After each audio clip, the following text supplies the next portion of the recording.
Welcome. Let's today discuss a little about infant nutrition. That's an interesting topic, and breastfeeding is the best. Don't have to emphasize it more. After having breastfed, got started on it, and gone through it with 5 months, what's the next step? The next step is to start the child on fruits. That we will do at 5 months and more. So when we start with fruits, what do we start with? We start with a set of 6 fruits: banana, apple, muskmelon, and then papaya, mango, sapota. Let's make this bilingual. Telugulo we will call them artipandu, apple, muskmelon is kharbuja, and papaya, mamidipandu, sapota. Traditionally, we classify them into Vedi Chalava. That is the tradition. Does it have a sound basis in science? Not really, but there's no harm in following good old advice about Vedi Chalava, right? So we'll start with the fruit after the child has completed 5 months. Let me take the help of Dr. Khyati. She's a pediatric surgeon and a mother with a beautiful child. Now she is going to make my life easy by actually telling you how she has gone about feeding a fruit to a child. Khyati, you take over. Hi everyone. So now Dr. Vijay Shekhar has explained about how we'll introduce fruit. So now I'll tell you practically how to help our kids have the fruit. So first thing will be selection of a good fruit. Children are very picky. This is the first time they're getting used to tasting something other than mother's milk or formula.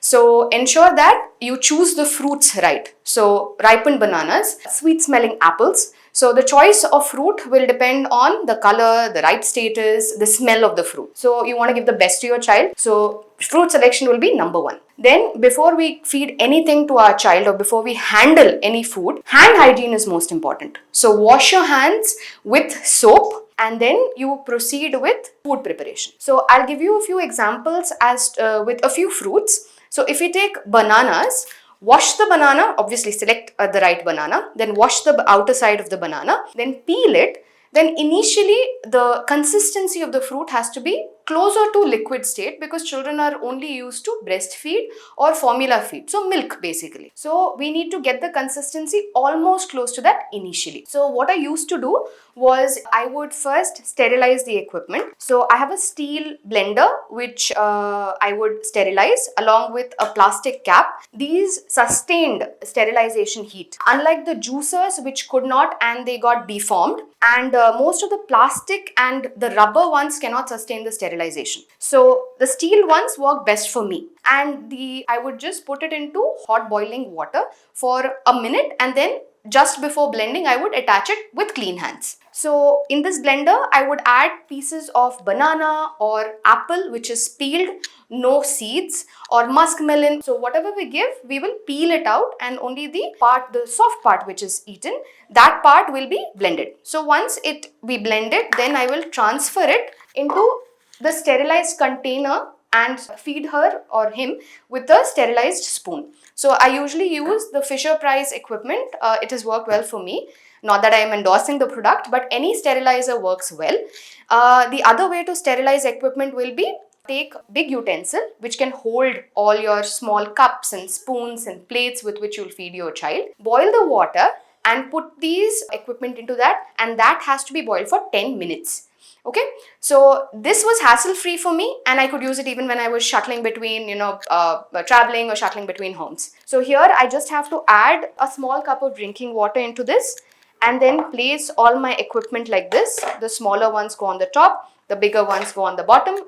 6 bottles, plates, all of them goes into it. See, you can see it like that. So I can just assemble everything and then switch it on. It is steam sterilized for 10 minutes. And then I transfer the blended fruit puree into the container and then I feed the baby. When I'm traveling, I can't take my mixie everywhere. So this was one spoon which helped me. So it comes with the container. So this is a small grating spoon. It's a little sharp here, so be careful when it's around babies. But this is used to grate apple, banana, muskmelon, papaya. It works well. And even sapota, especially the pala sapota. And this part can be used to feed the baby. It's quite attractive and children actually like eating with this. And then there's another product, the fruit nibbler. So whenever I'm having family dinners and my little one wants to eat along with me, I add a few small pieces of fruit in this. But the thing is, the baby, it's a little big. So maybe initial 5-6 months it'll be too big for the baby's mouth, but still initially because of the attractive color they like to play with it. Only the juice part of it comes out of it. They really don't have much of pulp or fruit from it. But yeah, it's a good thing to have family dinners. As my little one grew up, she doesn't want to have blended fruit now. So what I do is I use a sterilized steel container and a sterilized steel spoon, or I use this grating spoon, and then I grate or I mash the fruit, and then she is more comfortable and happy eating the mashed fruit at this point. This baby feeding high chair has been a blessing for me, and my kid also loves eating in this. So the child's hands are free, legs are free to play, interact and see everything, and I can change this and dismantle this and clean it after every feed, or at least once in 1 or 2 days. Then I have some of these silicone equipment which are spill free. Of course, it's not mandatory. We can use steelware, silverware, whatever is convenient to all of us. But this helps, especially if I'm trying to initiate self feeds for the kid. So it's a little less messy, and the kid enjoys having her own plate and spoon and feeding on her own. So that was Mummy Khyati telling us how to go about it. Let me add something.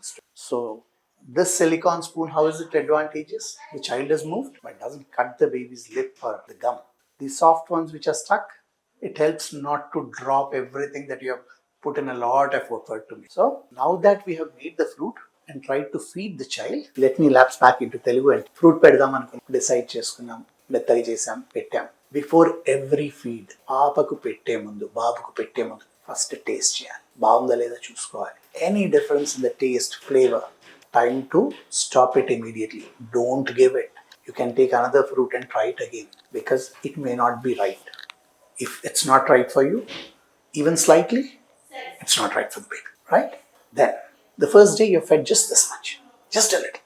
Next day, next day, next day. 3-4 days is testing time. Tindi, baby has taken it, happy, no reaction, baby is good with it. Yeah.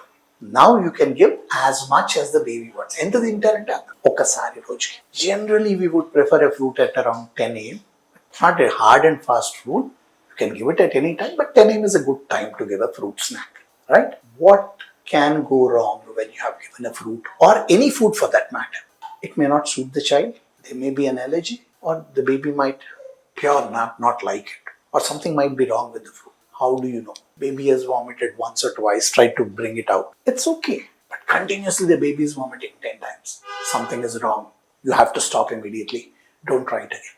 The baby has pooped once or twice. Motion lo koncham fruit ochindi. That's okay. Baby didn't pass a motion for 2-3 days. That's also fine. But baby has watery loose motions 10 times after you fed the fruit. Something's definitely not right. Baby's got a small rash around the mouth and it's gone away in a few minutes. That's okay. But a full body rash, that's something wrong. So these are the 3 things you keep in mind before you feed. Because if it's not right, you stop immediately, right? If it's not going away, come to the doctor. This is about the fruit. Once you have tried the fruit and got used to it, wait for a while. After 6 months are over. So this is what we want to tell you about infant feeding. I hope you liked it. And if there are any suggestions from your side, practical tips so that mothers can have their time a little easy, a little more fun, do it. Thank you.